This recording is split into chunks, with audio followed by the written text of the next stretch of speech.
تو اقبال نے کہا تھا ان تازہ خداؤں میں بڑا سب سے وطن ہے جو پیرہن اس کا ہے مذہب کا کفن ہے، یہ بت کا تراشید ہے تہذیب نبی ہے، غارت کرے کاشانہ دین نبوی ہے، اور بازو تیرے توحید کی قوت سے کبھی ہے، اسلام تیرا دیس ہے تو مصطفی ہے، نہ زارے دیری نہ زمانے کو دکھا دے ہے مصطفی، خاک میں اس بت کو ملا۔ محمد صلی اللہ رسول الکریم۔ بسم اللہ الرحمن الرحیم۔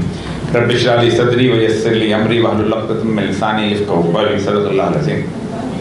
حضرات گرامی، معزز خواتین و حضرات، طلبہ طالبات، میرے ساتھ جو پہلی دفعہ نہیں ہوا، 1990 میں نے پاکستان ٹیلی ویژن پہ ڈرامہ لکھنا شروع کیا تھا، تو اس وقت تصویر نہیں ہوتی تھی، رائٹر کا نام موریا مقبول جان آتا تھا۔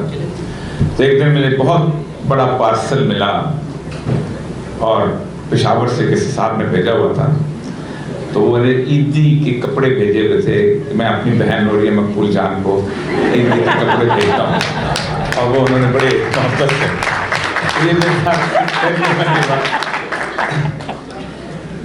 خواجہ حضرات، میں ایک بات کچھ اور کرنا چاہتا تھا، لیکن اچانک مجھ سے پہلے آنے والے مقرر نے میرے موضوع بدلنے کے اوپر مجھے مجبور کر دیا۔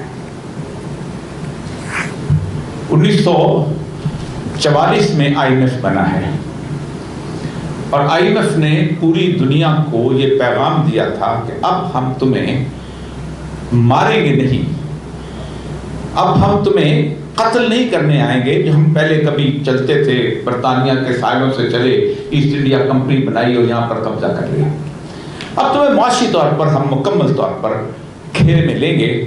اور انہوں نے ایک چیز انٹروڈیوس کی جسے کہتے ہیں ڈالرز۔ سید الانبیاء صلی اللہ علیہ وسلم فرمایا تھا کہ اس چیز میں کاروبار کرو which has its intrinsic value of its own، جو اکنامکس کے بندے ہیں، کہ آپ جس چیز کو علیحدہ کر کے مارکیٹ میں بیچ سکتے ہیں اس میں، سونے میں کاروبار کرو، چاندی میں کاروبار کرو، کھجور میں کاروبار کرو، گندم میں کاروبار کرو، جو میں کاروبار کرو، نمک میں کاروبار کرو۔ لیکن جس چیز کی ویلیو نہیں تھی، فکٹیشیس آرٹیفیشل کرنسی، اس کا ہوتا کیا ہے؟ آپ کو پتہ ہے اس وقت دنیا میں 70 ممالک ایسے ہیں جو کہتے ہیں ہم ڈالر میں کاروبار نہیں کریں گے۔ They refused۔ انڈیا کیوں روس کے ساتھ اس وقت اپنی کرنسی کے اندر کاروبار کر رہا ہے؟ 2 دنیا کے بڑے ملک ایسے ہیں کہ جنہوں نے ڈالر میں سیو کیا۔ 22 اپریل کو 300 ارب ڈالر جو تھے وہ روس کے انہوں نے فریز کر دی، ہاتھ ملتا ہوا بیٹھا ہوا۔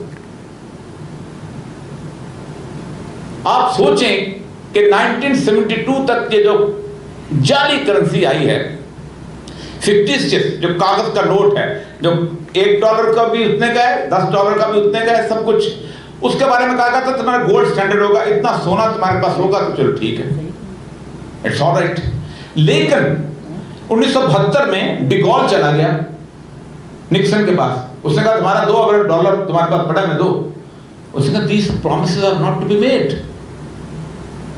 پھر بورڈ بنایا گیا، ایک بینک کا نام ہے بینک آف انٹرنیشنل سیٹلمنٹس، اس کو کہا گیا اب کیا ہوگا، goodwill of the country determine کرے گی کہ کس ڈالر کی کتنی قیمت ہے۔ Nigeria is an oil rich country, سعودی عرب سے 1.5 گنا تیل ہے اس کا، اس کی کرنسی ویک ہے، آئس لینڈ میں گھاس نہیں اگتی، اس کی کرنسی مضبوط ہے۔ تم چند لوگ کمانے کے بعد مجھے بتاؤ، وہ جو چاول کی گندم کی فصل کے اندر چاول کی گرم اس کے اندر پنیری لگاتا ہے، وہ ڈالر میں کہاں سے کمائے گا بھائی؟ اس کو تو تم لوٹ کے کھاؤ گے، اس کا گندم تم اٹھاؤ گے، اس کو تم انٹرنیشنل مارکیٹ کے اندر بیچو گے۔ یہ ہے وہ بیسیکلی پورے کا پورا کارپوریٹ کلچر کا وہ کیفیت جس کے اندر ہم غلام بنائے گئے ہیں۔ بنیادی طور پر بات جس میں میں کرنا چاہتا تھا، یہاں بڑی باتیں ہوئی، شامی صاحب یہاں ہو کے گزرے، فیوچر آف پاکستان۔ دنیا میں کوئی قوم ایسی نہیں ہے، not a single nation، کہ جس نے کسی انٹرنیشنل بیسس کی بنیاد کے اوپر اپنی اکانومی بلڈ کی اور ترقی کی۔ نہیں، it never happened۔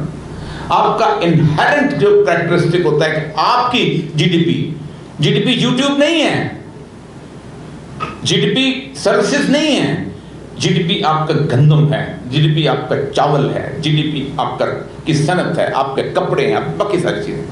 لیکن بنیادی طور پر مسئلہ یہ ہے کہ سب کچھ ہوا کیسے اور ہم ہیں کہاں.